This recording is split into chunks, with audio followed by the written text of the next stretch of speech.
Senador, boa tarde para o senhor. Muito obrigada pela presença aqui no Estúdio I. Queria começar perguntando sobre esse trecho da coletiva que a gente passou agora há pouco. Na verdade, com esse conjunto de informações que temos, que o senhor foi informado de todo esse plano ainda no final de janeiro, né? Uma reunião entre o senhor, o Ministério Público, também a esposa do senhor, que hoje é deputada federal, Rosângela Moro. E ali se decidiu, então, que vocês teriam a segurança reforçada. Queria que o senhor contasse para a gente como foi exatamente aquele momento. Boa tarde e, mais uma vez, seja bem-vindo. Boa tarde, Sadi. Obrigado pelo convite para vir aqui esclarecer.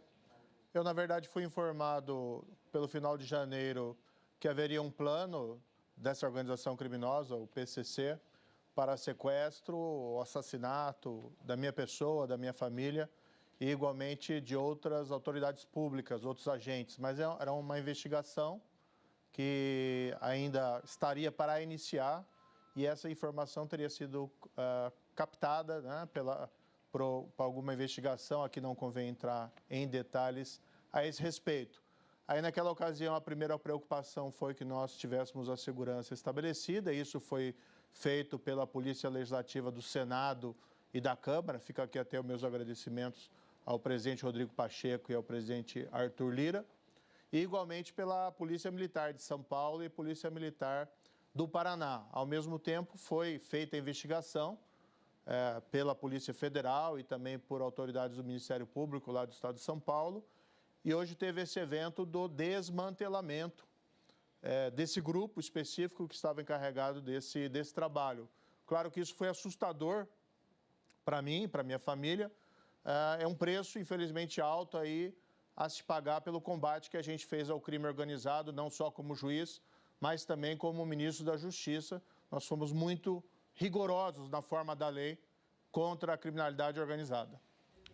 Senador, eu vou passar para o Bruno Tavares, lá em São Paulo, que ele tem uma pergunta para o senhor. Senador, boa tarde para o senhor. Eu queria saber que medidas o senhor tomou exatamente a partir do momento em que foi informado de que esse plano existia e de que não era um plano qualquer, não era uma ideia na cabeça desses criminosos. Era um plano que vinha sendo executado de uma forma perigosíssima, né? Com imóveis alugados próximos que o senhor frequenta, com vigilância constante do senhor, de familiares. Eu queria que o senhor contasse a partir do momento em que soube. Que medidas tomou? O que mudou na vida do senhor a partir disso? Olha, o que nós estamos vendo, infelizmente, esse plano registra um fenômeno maior, que é cada vez mais essas organizações criminosas crescem e vão se tornando ousadas. Veja que não estamos falando aqui de algo trivial. Um plano para matar um senador da República, ex-ministro da Justiça, ex-juiz da Operação Lava Jato, além de outras pessoas. O crime organizado, na verdade, ele, desde 2016, matou 3 policiais penitenciários federais, como retaliação às penitenciárias federais de segurança máxima. Um plano também para matar o promotor, o Lincoln Gaíca, que faz um bom trabalho, excelente trabalho aí contra as organizações criminosas. Por quê? 1, retaliação, e 2, para mandar uma mensagem, não mexam conosco, porque tem um preço a pagar. O que eu fiz, além, claro, de cuidar dessas medidas de proteção, eu vou fazer um pronunciamento hoje às 16 horas no Senado Federal, vou falar sobre esses episódios, claro que tem que fazer os devidos agradecimentos pela debelação desse plano, mas nós vamos reagir. Eu vou apresentar um projeto de lei, nós já protocolamos esse projeto de lei, que aumenta o rigor e traz medidas contra o crime organizado. O Brasil não vai ser vencido pelo crime, nós vamos reagir. Esses episódios também que estão acontecendo no Rio Grande do Norte são um pouco o sintoma desse crescimento. Não é normal que organizações criminosas atuem como se fossem organizações terroristas. Então, nós temos sim que reagir. O Brasil precisa reagir. Senador, aproveitando o que o senhor falou, boa tarde, muito obrigado. Deputada, muito obrigado. Isso foi reação, como o senhor disse, é uma reação a medidas que o senhor tomou, que o promotor Gaquia, Gaquia, né?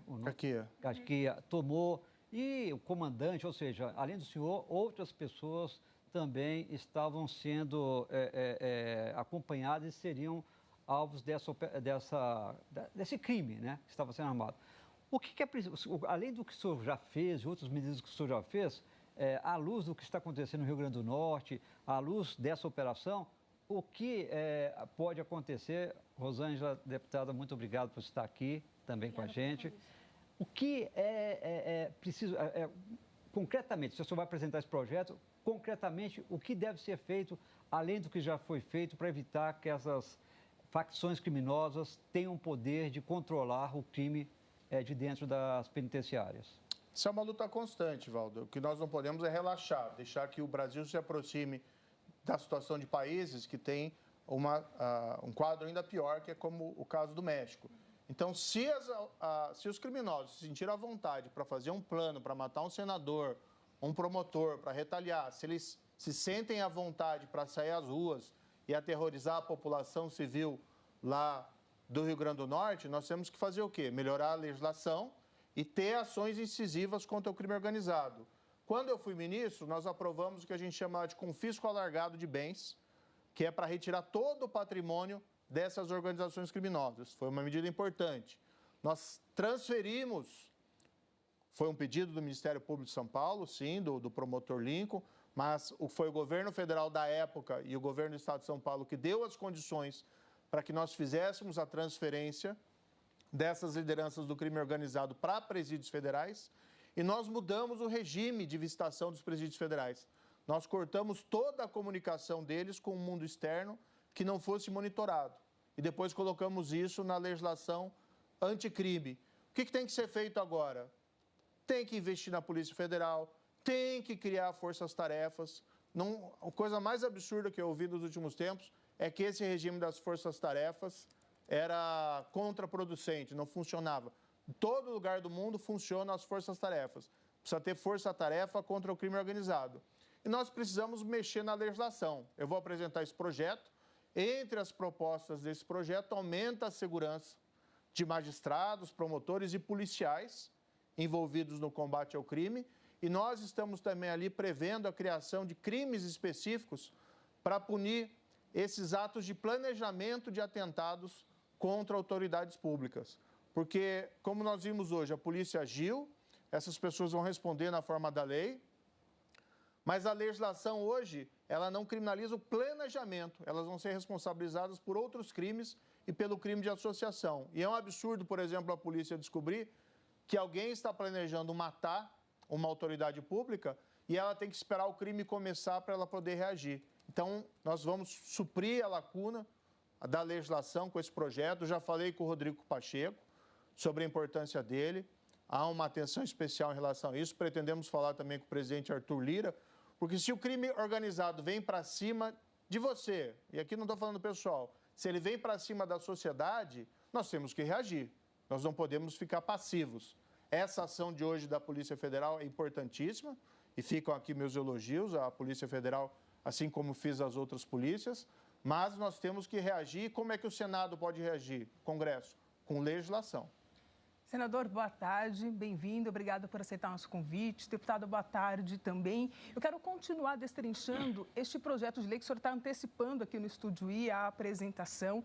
Pelo que eu entendi, o senhor vai sugerir, portanto, a criação de uma tipificação para que esses criminosos tenham alguma condenação pelo planejamento, pela tentativa de um atentado contra autoridades. Há uma punição mais severa também e queria saber um pouquinho mais de detalhes sobre esse trâmite. O senhor disse que já conversou com o presidente do Senado, Rodrigo Pacheco. Esse projeto de lei, a ideia surgiu antes do senhor ser informado que era alvo de criminosos? Foi durante? Ou seja, me conta mais detalhes sobre a possível tramitação desse projeto de lei.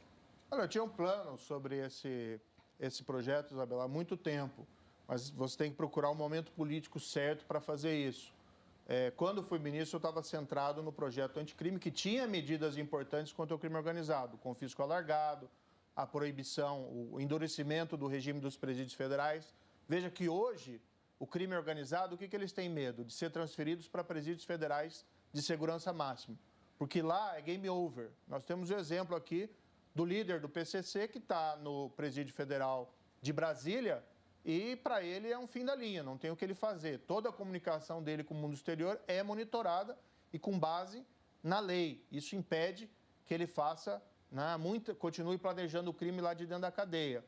Então, nós temos esse plano faz tempo e agora que eu retomei essa condição de agente político como senador, que eu tive condições de retomar os meus projetos. Já tinha esse projeto antes e, tendo sido informado de que haveria esse plano, esse sequestro, bem, vamos apresentar esse projeto. Mas esse projeto não é para me beneficiar, esse projeto visa, assim, prever para o futuro e evitar que outras autoridades, né, sejam ameaçadas e fiquem sem qualquer punição e também estender a proteção, né, a segurança para essas autoridades. No fundo, é dever aqui da sociedade, do mundo político, reagir contra o crime organizado, senão nós vamos perder o controle. Boa tarde, senador, deputada. Aqui Flávia Oliveira, do Rio. Eu tenho uma pergunta para a deputada Rosângela sobre exatamente essa reflexão sobre projeto Mudanças na Lei. O senador Moro mencionou o diálogo com o presidente do Senado. A senhora tem intenção de levar proposta semelhante, iniciar um diálogo também na Câmara dos Deputados, ampliar essa reflexão para as duas casas? Olá, boa tarde a todos, cumprimentos a todos. Obrigada pelo convite de estar aqui no estúdio hoje. Claro que sim. Quando esse projeto chegar na Câmara dos Deputados, inclusive, eu gostaria de ter a relatoria desse projeto, para que a gente possa, no âmbito lá com os pares, aprimorar e encarar o enfrentamento a esse crime organizado de uma maneira muito eficaz, aproveitando as propostas que vão vir do Senado Federal. Eu acho que chegou um momento, eu lamento que seja acontecendo comigo, né, pessoalmente comigo, para poder trazer a público da importância de tratar esse debate, porque a gente precisa proteger as autoridades que se deparam em rigor do seu, em virtude do seu ofício. A gente precisa proteger essas autoridades e daqui para frente. Senão nós vamos ficar a sociedade vai ficar sem juízes e promotores e pessoas que têm a condição de aplicar a lei nesses casos, vão ficar inseguras em exercer esse seu papel. Essa é uma importante questão. Então, a gente precisa oferecer garantias e mecanismos de segurança. E daqui para frente, nem falo pela gente, porque Sérgio não é mais juiz, né? Como todo mundo bem sabe. E claro que sim. Então, respondendo objetivamente a tua pergunta, na Câmara eu quero, inclusive, poder ter a relatoria desse projeto e ampliar esse debate. Boa tarde, senador. Boa tarde, deputada. É Arthur da PF perguntando aqui do Rio. Obrigado pelo tempo despendido conosco. A minha pergunta é para o senador. Ainda há pouco, o nosso colega Bruno historiou, contextualizou toda essa operação e colocou como um ponto importante do ponto de vista da facção a medida que o senhor tomou de restringir visitas íntimas nos presídios federais. Eu gostaria de saber qual foi a razão do senhor ter implementado essa medida? Enfim, qual foi o contexto para essa medida surgir na sua gestão como ministro da Justiça? Arthur, desde 2016, haviam sido assassinados 2 policiais penitenciários federais, agentes, ou seja, que trabalhavam dentro das penitenciárias federais, e havia sido assassinada uma psicóloga, também que atendia presos nos presídios federais. Fatos trágicos, lamentáveis. E o que nós tínhamos a informação é que essas ordens tinham vindo dentro dos presídios federais. Isso foi antes de eu assumir o cargo como ministro, mas acompanhava esses fatos. Porque para você combater o crime organizado, qual que é a fórmula? Confisca o patrimônio, investigações exitosas contra os líderes, prende os líderes, mas você tem que tirar dos líderes a capacidade de continuar comandando o crime. Se ele vai para um presídio, seja um estadual ou um federal, em que ele continua tendo contato com o mundo externo que não seja monitorado, você tem uma falha gritante. Então, nós conseguimos lá, na época do Ministério, não só fazer a transferência dos líderes do PCC para presídios federais, que ninguém tinha feito, ninguém tinha tido coragem de fazer isso desde 2006, daqueles atentados terroristas em São Paulo. E a gente fez isso exatamente para proteger a população contra um novo salvo geral. Mas nós, no momento em que eles pisaram no presídio federal, nós mudamos o regime. Sem contatos com o mundo externo, que não seja por parlatório, separado por vidro, falando por telefone e com monitoramento. Isso retirou deles a capacidade de transmitir ordens de dentro do presídio, salvo com muita dificuldade, por linguagem cifrada, Ou seja, nós temos que dificultar ao máximo a vida do crime organizado, nós temos que combater o crime organizado. E o crime organizado, ele reage. Por isso que nós temos que ter uma reação não só da sociedade, mas do mundo político e tomar muito cuidado, né, com o tratamento leniente ao crime organizado. Eu falo metaforicamente, se eles vêm com uma faca para cima de você, você usa um revólver contra eles. Se eles usam um revólver, você usa uma metralhadora. Se é uma metralhadora, você usa um tanque. Claro que aqui não é bang-bang, defender nada disso, mas nós temos sim que ser rigorosos, nós temos que ter uma lei dura contra o crime organizado. Agora, no Senado, eu vou me encarregar de fazer isso. E esses eventos de hoje, embora sejam absolutamente lamentáveis, primeiro, eles têm que ser enfrentados suprapartidariamente, e dois, nós temos que ser rigorosos. Me preocupa nesse aspecto algumas decisões recentes do governo federal, a meu ver, estratégias contra o combate ao crime que não são lá muito producentes, como, por exemplo, o PRONASSE. Foi relançado semana passada e foi um programa da época dos governos anteriores que foi absolutamente ineficaz em relação ao combate à criminalidade. Faria melhor o governo, com todo respeito, se investisse esses recursos, claro que tem que investir também em política social, mas se investisse esses recursos em tecnologia, equipamento e estratégias contra o crime organizado e a criminalidade violenta. Esse tem que ser a nossa busca. O senhor, nesse final de comentário, faz uma crítica ao atual governo, que está com um pouco mais de um mês funcionando, né, tentando tomar pé da situação, mas o senhor esteve no governo já também, e o próprio promotor Gaquia informou que há 18 anos investiga essa facção criminosa que participou do planejamento dessa ação absolutamente ousada e que foi desbaratada, ainda bem, a tempo pela Polícia Federal, diferentemente de outras ações de crime organizado em outros cantos do país, como, por exemplo, o que temos visto no Rio Grande do Norte, como o assassinato mesmo da Marielle há anos aqui no Rio de Janeiro, que também foi obra do crime organizado, como as ligações do crime organizado dessas facções com facções lá de garimpeiros no norte do país, nas fronteiras com a Venezuela e Colômbia também. Ou seja, o senhor não acha que, apesar de toda a louvação que é necessária ser feita hoje às polícias, a federal e as polícias que participaram dessa operação, o que a gente vê com o desbaratamento desse plano é um fracasso também de políticas em sucessivos governos no enfrentamento dessa criminalidade organizada que a gente vê está espalhada por todo o Brasil com ligações internacionais, ou seja, não é necessário também uma admissão de que houve esse fracasso para que se mude as estratégias para esse enfrentamento? Na verdade, se nós formos ver no governo anterior, nós tivemos um enfrentamento extremamente eficiente contra o crime organizado. Inclusive, as ações de hoje constituem uma retaliação, né, não só contra mim, mas contra o promotor, em relação a medidas específicas que foram tomadas à época. E o que nós vimos no governo anterior foi uma queda da criminalidade violenta em todo o país. Caíram, por exemplo, o número de assassinatos. O número de assassinatos, aliás, no ano da minha gestão como ministro da Justiça, caíram 19%. Foi um percentual que não teve precedente. Muitas causas ali envolvidas, mas certamente as ações que nós tomamos foram eficazes nesse sentido. Mas eu não colocaria isso em termos assim de fracasso ou sucesso. O que eu chamo a atenção aqui, que a meu ver é essencialmente importante, é que nós precisamos ter um contínuo melhoramento das políticas públicas contra a criminalidade no país. Seja contra o crime organizado, seja contra a criminalidade violenta. O governo federal tem um papel, o governo dos estados tem outro papel, os municípios têm outro. Nós precisamos, no Congresso, aprovar legislação compatível com essas necessidades atuais. Claro, sempre respeitando o direito das pessoas, mas precisa, sim, ter rigor. E temos que tomar cuidado, não é, com a politização. Eu sempre falo, esse episódio bem ilustra. Quando você combate a corrupção, eles tentam te matar com mentiras. Quando você combate o crime organizado, eles tentam te matar de verdade. Então, nós temos que começar a tomar cuidado também com mentiras, com incitação à violência dentro desse discurso político. E nós temos que nos unir todos para enfrentamento dos verdadeiros, vamos dizer assim, inimigos é uma palavra muito forte, mas dos verdadeiros riscos à sociedade.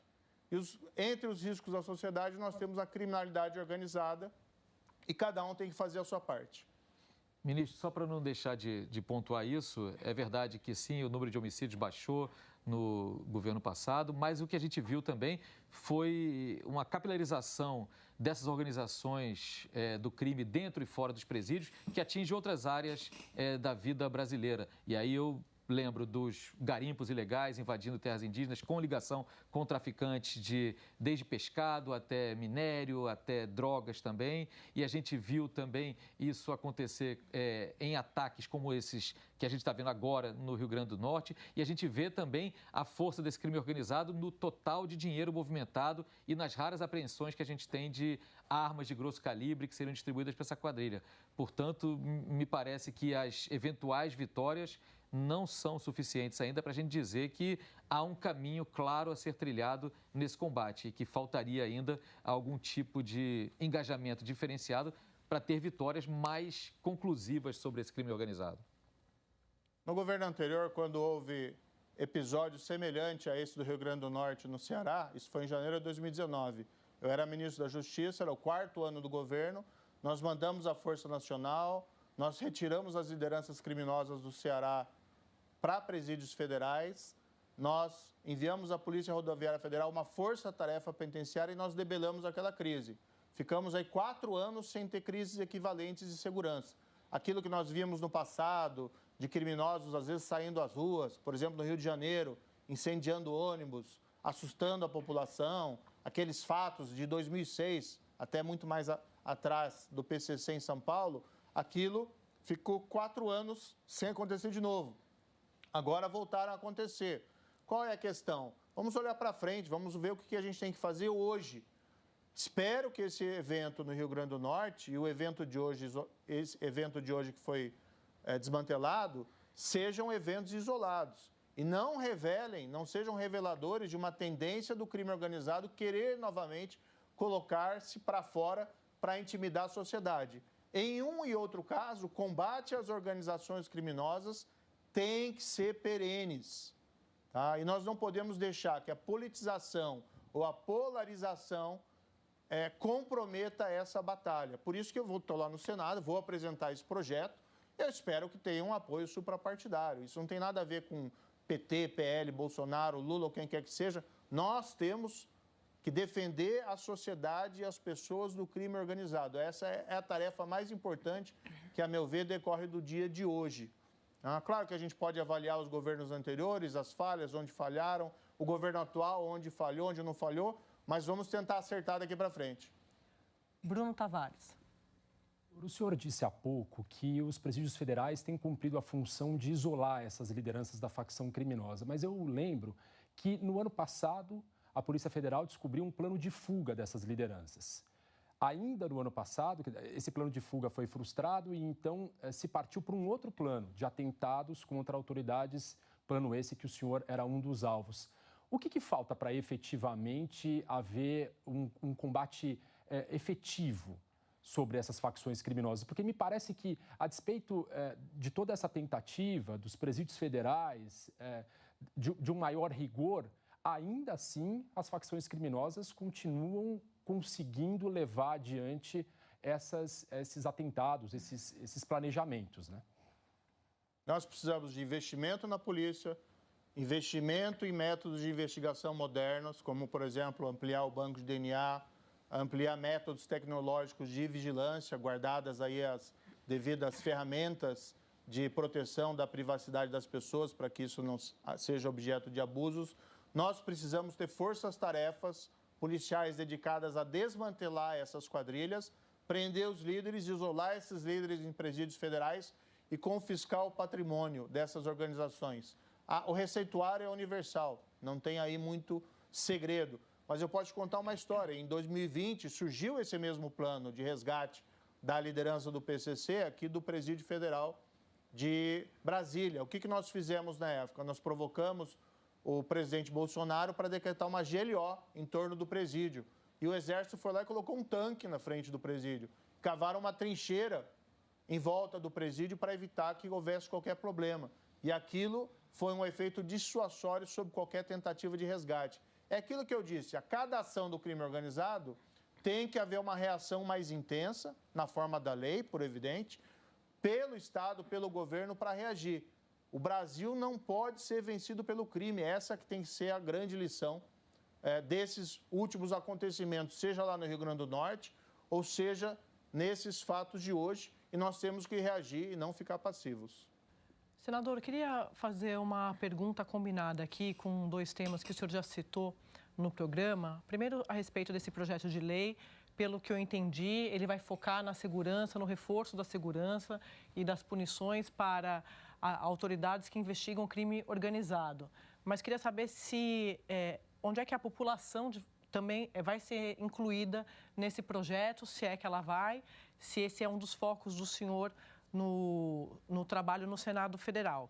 E a segunda pergunta é um pouco sobre o que o senhor falava do governo anterior, porque o senhor, de fato, ocupou o Ministério da Justiça, e eu me lembro de o senhor escrever no livro do senhor, contar um episódio ali, uma passagem, de que o ex-presidente Bolsonaro chegou a hesitar na transferência de um dos líderes dessa facção, o principal líder, na verdade, que era a proposta do senhor desde o governo de transição.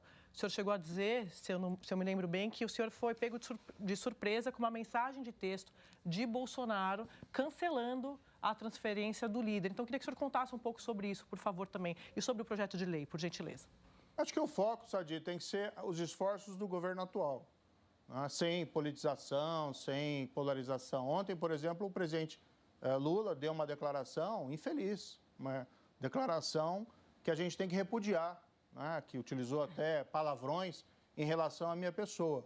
Quando o presidente utiliza esse tipo de linguagem, faz esse tipo de ofensa, ele acaba incitando violência contra outras pessoas. Eu fiz o meu trabalho lá na época como juiz na Operação Lava Jato, mas eu nunca me reportei de forma ofensiva ou utilizando palavrões de baixo calão contra o atual presidente da República. De todo modo, como eu disse, nós temos agora que olhar para frente e cuidar de enfrentar o crime organizado, o governo executivo no papel dele e o Congresso no seu papel, aprimorando legislação.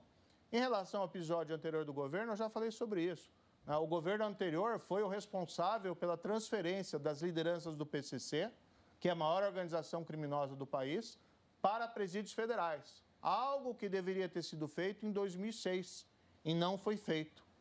No decorrer do debate sobre isso, houve algum momento em que houve reflexões a esse respeito, se faz ou não faz. Mas o grande fato é que foi feito. E foi feito ainda no início do governo, foi em fevereiro de 2019. Infelizmente, assumir esses riscos fazer essas tarefas, gera situações de retaliação. A legislação hoje que nós estamos propondo não é nenhum privilégio para as autoridades, pelo contrário. Eu preferia muito mais não ter que usar escolta, não ter que usar segurança. São pessoas profissionais competentes, admiro esses profissionais, mas há um cerceamento, uma diminuição da sua privacidade. Então, ninguém anda de escolta porque quer ou porque acha bom. Da mesma forma, essa legislação. Nós estamos fazendo essa proposta para quê? Para proteger essas pessoas que se arriscam no enfrentamento da criminalidade organizada, para que elas não se tornem alvos. Porque elas estão agindo ali, por exemplo, o promotor lá em São Paulo, por que ele está fazendo aquilo? Por que ele está enfrentando o crime organizado? Porque a lei assim exige, para proteger o cidadão. Da mesma forma, o mesmo trabalho que a gente fez lá como ministro, o mesmo trabalho que eu fiz como juiz na época do combate à corrupção, o mesmo trabalho que esses policiais federais hoje, que desmantelaram, que prenderam esse grupo, estão fazendo. Todos estão se expondo ao risco e eles precisam ser protegidos para que eles possam trabalhar em benefício da sociedade. Senador, o senhor disse que vai buscar e tem de buscar mesmo um apoio suprapartidário a esse projeto que o senhor vai anunciar hoje às 4 horas lá no Senado Federal e que pretende ter até apoio do governo, dizendo que esse é um caso de um apoio de um projeto suprapartidário e em nome do país, né? Agora, o senhor acha que é possível conseguir o apoio do governo com base, por exemplo, ontem o presidente Lula disse que a Lava Jato foi um conluio entre o Ministério Público e o Departamento de Justiça dos Estados Unidos, dizendo ali que era uma forma de reagir às empresas brasileiras que estavam ganhando licitações no exterior. O senhor acha que, com esse tipo de declaração, o senhor acha que é possível ter o apoio desse governo para isso? Valdo, como eu disse, quando você combate a corrupção, tentam te matar com mentiras. Quando você combate o crime organizado, tentam te matar de verdade, infelizmente. Agora, como eu disse, eu fui eleito. Nós temos que olhar para frente. Eu tenho falado, eu não entrei no Senado para discutir Lava Jato, para discutir o passado. Não tenho nenhum problema com o passado, eu tenho orgulho do passado. Tenho orgulho de ter feito parte da Operação Lava Jato, que foi a maior operação de combate à corrupção aqui do país e uma das maiores do mundo. Agora, nós precisamos olhar para frente, construir projetos que interessem a população brasileira. O que o brasileiro quer hoje? Ele quer segurança. Não só na sua vida privada, na sua vida econômica, a gente está vendo aí os problemas da inflação, dos juros altos, do descontrole fiscal, mas ele quer ter a segurança de sair na rua, sem ser assaltado. Agora, senador... Esses dias, a minha assistente lá, a secretária, foi assaltada na rua.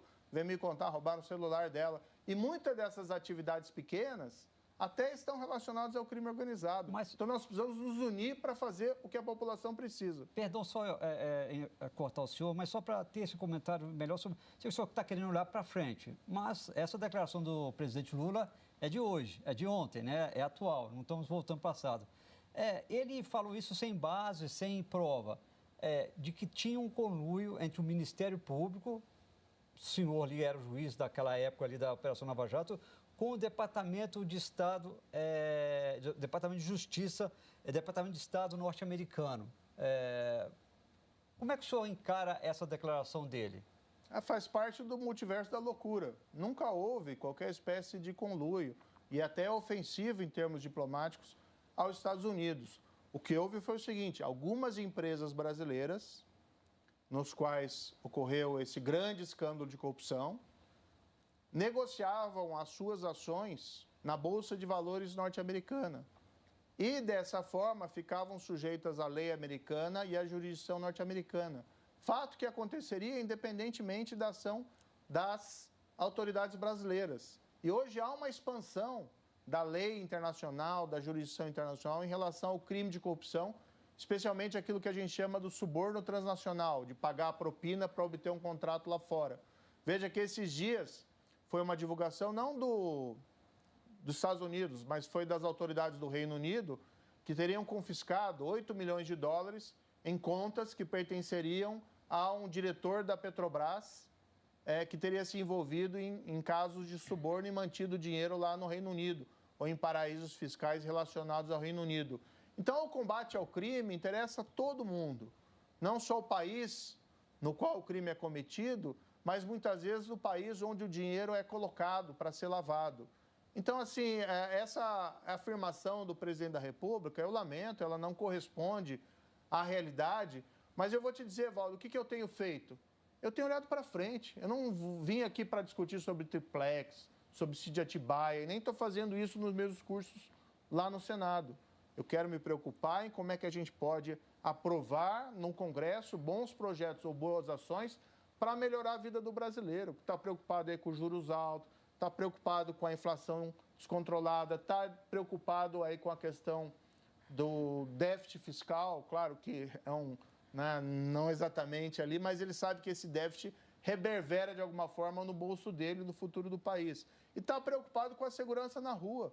Imagina lá a população do Rio Grande do Norte, se ela está interessada em ouvir isso sobre o Departamento de Justiça norte-americano ou sobre ali aqueles casos da Lava Jato. Ele quer ter a solução dos problemas e o que a gente está tentando fazer é dar uma solução. Agora, o fato de hoje, repito, ele é absolutamente grave. Eu desconheço na história da República uma organização criminosa ter tomado esses passos de ousadia, de fazer um plano para matar, para sequestrar um senador da República, uma deputada federal ou outras autoridades, como o promotor de justiça. E se nós não reagirmos à altura, nós deixamos o crime organizado avançar. Eu vou passar para a Isabela Camargo, que ela tem uma pergunta aí em Brasília. Queria falar com vocês um pouco como vítimas, que é essa condição que vocês estão falando com a gente hoje. Teve uma tentativa, um plano contra a vida de vocês. Imagino que o senador enfrente dilemas parecidos desde que atuava como juiz. Então, eu queria que vocês me contassem qual foi a mudança do tom dessas ameaças e como é que foi a iniciativa também da deputada de pedir ajuda do parlamento para ampliar a segurança de vocês e garantir a segurança física de vocês? No final do mês de janeiro, eu fui informada de que havia novamente, não foi a primeira vez que nós sofremos ameaças, mas dessa envergadura eu posso dizer que foi. Por que dessa envergadura? Porque na função de juiz acontece, né, de você com crimes de menor impacto na sociedade, você sofrer uma ameaça até na rede, mas dessa envergadura de estar dentro do crime organizado, de tráfico de drogas, de PCC, de grandes lideranças, foi a primeira vez. Então, Então, eu soube disso. Faltava alguns dias para eu tomar posse como deputada federal. E da mesma maneira que eu, na condição de vítima, fui informada, as autoridades também foram informadas. E nisso, já tive contato com a presidência da casa. Encontrei o presidente Arthur Lira num evento da Câmara dos Deputados. E eu esperei ali o protocolo do evento e logo nos reunimos. Ele já sabia da situação, o que estava acontecendo.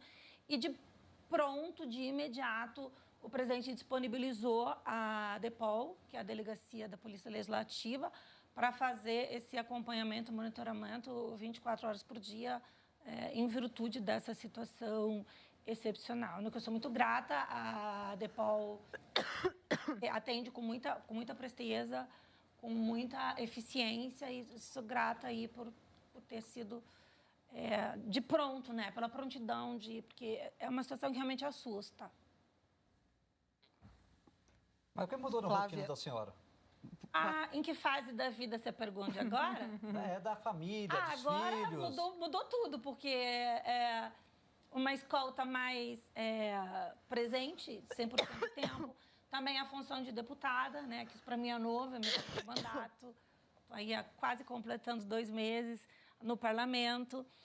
Andar com escolta e com segurança não é realmente uma novidade para nós, né? Porque Sérgio, a gente lembra sempre dele ministro, dele juiz da Lava Jato, mas muito antes de juiz da Lava Jato, que foi em 2014, ele já foi juiz de crime e já teve também até tráfico de drogas, crimes pesados também para julgar.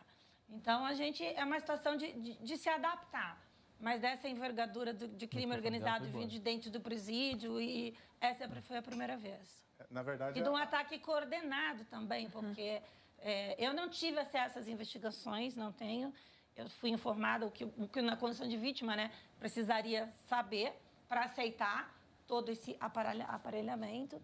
Mas assusta saber, vendo agora com mais propriedade o que a mídia está divulgando, que seriam ataques coordenados para, né, simultaneamente atacar diversas autoridades, talvez membros da família, no que nós nos enquadramos. Na verdade, acho que aconteceu tanta coisa nos últimos tempos que você nos recorda que em 2007 a gente teve um problema também de crime organizado, de andar de escolta, daquele caso do Fernandinho Beiramar. Sim. Lembra? Então teve lá atrás, eu tive um caso grande que eu decretei a prisão do Fernandinho Beiramar e da quadrilha dele. Ele já estava preso, mas o pessoal em torno estava em liberdade. E aquele foi um caso também que nós ficamos muito tempo lá utilizando proteção. Mas até aproveitando aqui, Isabela, até mandar um grande abraço aqui para os nossos filhos. Eu não vou falar o nome, porque a gente tenta evitar essa exposição por questões de segurança, mas foram gigantes aí, sabe, durante toda a nossa carreira, dela como advogada e deputada, minha agora como senador, porque eles não pediram isso, né? Eles sempre foram muito compreensivos e a gente sabe que isso já gera um desgaste enorme. Então, olha, muito obrigado para vocês dois. Estamos todos juntos aí como uma família. Senador, Flávio Oliveira de novo aqui do Rio, a gente está chegando ao fim, né, na entrevista, e eu gostaria de adicionar mais uma pergunta ao senhor sobre, no enfrentamento ao crime organizado, a questão do seguir o dinheiro. E especificamente o COAF, o antigo COAF. Durante o governo Bolsonaro, o senhor ainda era ministro da Justiça, o COAF saiu do Ministério da Justiça e passou à subordinação ao Banco Central. Hoje há debate sobre a volta a uma subordinação direta ao Ministério da Fazenda, acredito que com integrantes formados por serviço público, servidores públicos e não por entes privados. Eu queria saber qual a sua posição em relação a quem deve se reportar o COAF e qual foi o prejuízo que a transferência do então Ministério da Justiça a seu comando para o Banco Central causou no enfrentamento ao crime organizado. Eu queria brevemente, perdão, senador, emendar uma pergunta. A gente está falando de segurança pública, o senhor falou em defesa do cidadão. Como é que a política de segurança pública se coaduna com a liberalidade no porte e na posse de armas? Certo. Em relação ao COAF, agora há essa medida provisória transferindo do Banco Central para o Ministério da Economia. Eu apresentei uma proposta de emenda para que permaneça no Banco Central. Nós estamos vendo, nos últimos anos, a importância de determinados setores do governo com uma responsabilidade muito técnica, que eles sejam protegidos da política partidária. Então, foi o caso da época da Anvisa, durante a pandemia.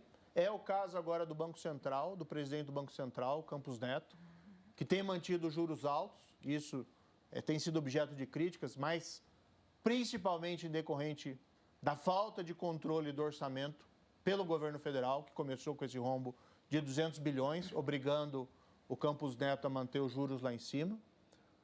Nós estamos vendo, então, essa importância. E o COAF, a meu ver, hoje, ele está muito melhor protegido de interferências político-partidárias junto ao Banco Central, já que o presidente do Banco Central tem autonomia, do que junto ao ministro da Economia, o ministro da Fazenda. Por quê? Porque o ministro da Fazenda é alguém indicado pelo presidente, sujeito ali aos influxos político-partidários. Eu não estou falando que a gente tem que desconfiar porque é o Fernando Haddad, nada disso. Nós temos que desconfiar sempre. E nós construímos instituições pensando no melhor perfil. E o melhor perfil hoje é junto ao Banco Central. Na época que foi ao Ministério da Justiça, o Banco Central ainda não tinha autonomia. Então, nós entendemos que no Ministério da Justiça era o melhor local, porque nós queríamos aproximar essas investigações financeiras dos grupos que investigavam o crime organizado. E isso funcionou muito bem na época. Quando ele foi daí transferido contra a minha vontade para o Ministério da Economia, não vi com bons olhos. Mas colocando no Banco Central, hoje, com a autonomia do Banco Central, é o melhor lugar. Eu espero que o Congresso rejeite essa proposta do governo federal, que, aliás, a gente não sabe o motivo, por que quer tirar do Banco Central e colocar no Ministério da Fazenda. Não foi colocada razão nenhuma, motivo nenhum relevante. É melhor ficar protegido lá junto ao Banco Central. Em relação à política de armamento, o que nós vimos nos últimos anos foi uma queda dos indicadores criminais. Mas, a meu ver, muito mais relacionado ao combate ao crime organizado e aos investimentos em segurança pública do que qualquer outra coisa. Alguns atos, algumas políticas que nós adotamos, por exemplo, o programa Vigia nas Fronteiras, que levou à apreensão de drogas e armas lá à estratosfera, hoje tem um outro nome lá, espero que esse programa continue. O isolamento das lideranças criminosas, isso teve muito mais efeito do que qualquer outra coisa. E a minha sugestão que eu faria aqui, humildemente, ao governo federal, fosse que investisse, insistisse nessas políticas. O armamento já é uma outra história. Independentemente de ser mais flexível ou menos flexível, nós temos que ter rastreamento das armas e das munições, que é uma maneira de impedir que as armas cheguem nas mãos do crime organizado. Embora reconheçamos que o crime organizado muitas vezes consegue obter armas através do mercado negro. No mais das vezes é isso, mas isso não significa que nós devemos descuidar do comércio de arma legal, com rastreamento sempre. Senador Sérgio Moro, muito obrigada pela presença do senhor aqui no programa. A deputada Rosângela Moro, muito obrigada também pelas informações, os esclarecimentos. Estamos sempre à disposição. Um abraço para vocês. Muito obrigado. Um prazer aqui estar no Globo News.